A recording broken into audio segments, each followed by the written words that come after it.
So my name's George Ezra, and my debut album is called Wanted on Voyage.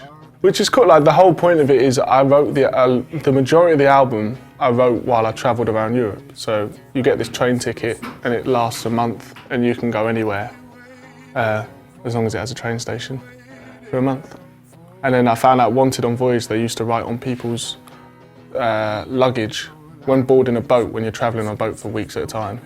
So if you wanted it on your person, you'd write Wanted on Voyage and the rest would go in a cargo. What you waiting for? No, what you waiting for?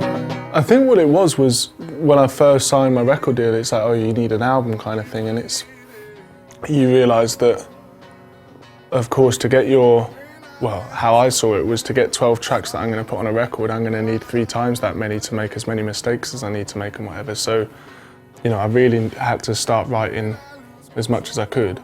And then with this trip around Europe, it was, in all honesty, I've got an awful memory. So it was the first time I was doing something that I realised I'm going to want to remember this. And so I'll write it down.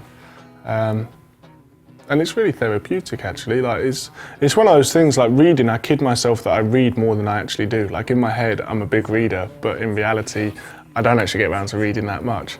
So it's the same thing with writing, is I have to say to myself, no, sit down and start writing, because, you know, and then an hour later it's like, oh, cool, I'm still, you know, doodling away.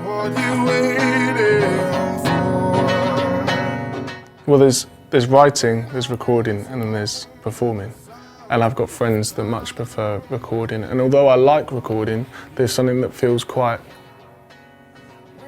not artificial, but you get the opportunity to redo it, whereas live's my favourite thing, because you're creating something in front of people, and if it goes a bit tits up, then that's what it is, you know? You're only human, and I get a kick out of that. I actually get a bit more of a kick out of mistakes live than I do really nailing a song, because it reminds you what it's all about.